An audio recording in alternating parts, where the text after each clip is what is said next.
Is this real? So guys, I accidentally pressed I accidentally pressed the in button. I accidentally pressed the in button. So I accidentally pressed the in button on the game on the video I was doing. So that's what happened. It was like part 2 right now. Real life. So look at all of the cases looking for something that's labeled as Looking for a musical instrument. They're going to be in the same case. So once you find one, let your classmates know.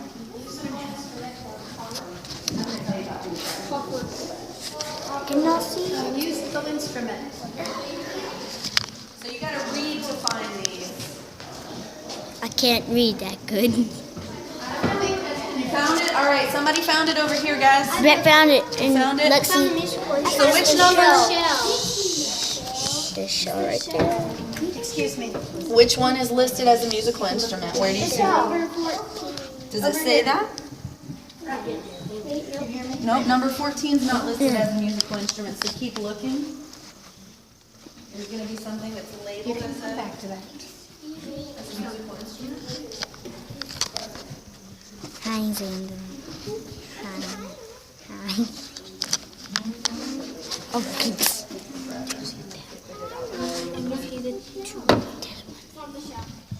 I know what I Did you hear what I said? We're over here right now. You can look at that. Oh. Anybody Number find 6. it? I found it. Number 6, will you read that for us? What does number 6 say? White-tailed deer table.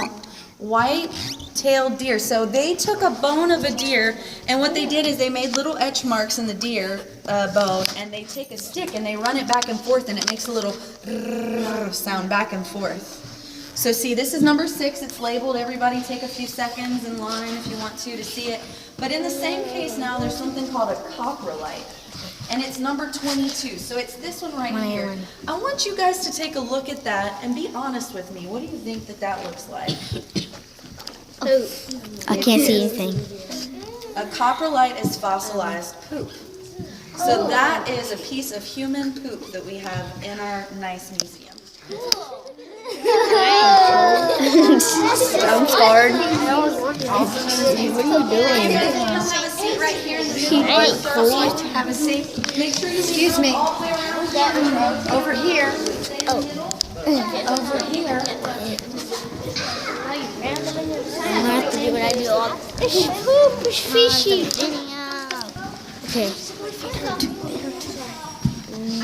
Is it real grass too? It's not real grass. That's grass? And it's also not a real fire. No, you're in a museum, so we just have to keep our hands down. Oh, guess what this is? It's a Okay, guys, go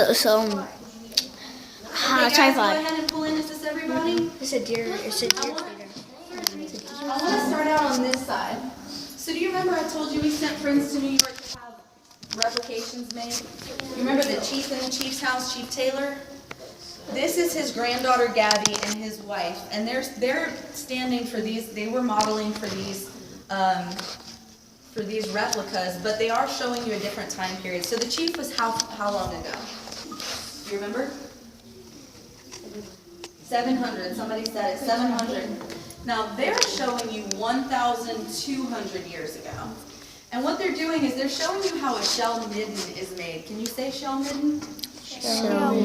This is an important archaeological thing that happens here around the Gulf Coast.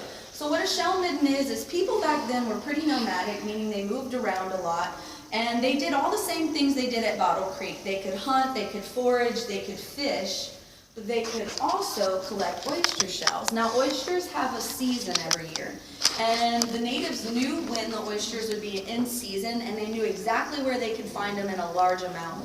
And so they would go along the Gulf Coast. That's where these people are living in this exhibit. They would find all the oysters that they could. They'd cook them all at one time. They would crack them open on top of a fire and save that meat once it was smoked. They'd put it inside their pottery. If you're tall enough, you can see it inside the pottery back there. And then they'd leave the shells behind because these people have to move around and those shells get heavy.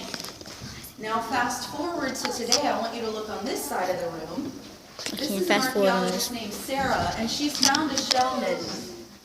And the reason why she's looking through the shell midden is not because, you can come up here, is not because she's interested in the shells themselves, but she's hoping that as she looks through the shells, she finds pieces of deer bone that have been made into tools and pieces of broken pottery that might have pictures and art on it that tell you a little bit about what they believed in and what was important to them. So here she's found some pieces of pottery and a tool made out of a deer bone. Now, shell middens go way further back in time than 1,200 years ago, but that was just an example to show you. The ones that are up on the surface are from about 1,000 years ago, but if you go way underground, like in the first room when somebody asked me what happens when you go past all the Privy days and the colonial days, shell middens, lots of shell middens are here in the Gulf Coast. What is that? Thank you for asking that. That is called a total station. What it is it's a computer-like machine that engineers made. It tells you exactly where you are on the globe. It tells you a longitude and a latitude so that you can mark where you are. Engineers made it, but archaeologists use it at every site now so that we can document where we find every single piece. My name's Sarah. Your name's Sarah? Maybe this will be you in the future. And you guys actually passed up a piece of equipment back there somebody had asked me about. Who was it? It's just the same. I think it might have been Connor. Had you asked me about that piece of equipment that the archaeologist was holding in that last room? Let's go back real quick. Let's just go around the corner right where we were with the stone Strange, tools they're last the thing. same. So do you guys Go back to the future. Back to the future. I mean, So do you back guys to see the that past. machine, the orange machine he's dragging behind him? This is an archaeologist named Dr. Johnson. You can be a doctor of archaeology. And you guys are familiar with metal detectors probably. Yep. But what a ground penetrating radar is, which is what this is, what a GPR is something that, like a metal detector, it looks underground, but it's not looking for metal. It's looking for disturbances in the soil. So in the case of Dr. Johnson, he hasn't dug up this hole yet. Pretend this hole isn't here. This machine went underground with waves and came back and showed him on a grid that something underground had been messed with. And so he went ahead, and because of that machine told him to, he dug there, and he found a place where there used to be a big fence made out of wood. And remember, the wood decays, but look how it looks underground. It does leave proof of its existence. So you have little circles of really dark soil surrounded by soil that's a little bit darker than what's around it. And so this is a ground penetrating radar, a GPR. So we were talking about the kind of things archaeologists use. These are our big tools, and then you guys learned about the trowels and the smaller things. And do you guys need a restroom break? No? Then let's go. Can I have your eyes and ears real quick? No matter what room you're in. We're going to go back where you guys came in the museum. I've set up 3 tables. Each table has about 5 chairs at it.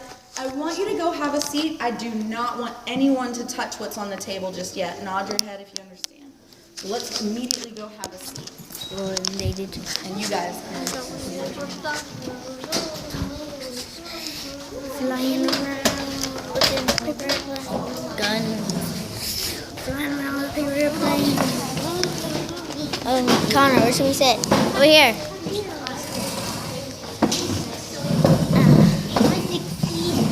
Okay. Not touching him. Yes, you are. Touch, air touch. Using the force. Force. Okay, guys, that's gonna be it. Bye.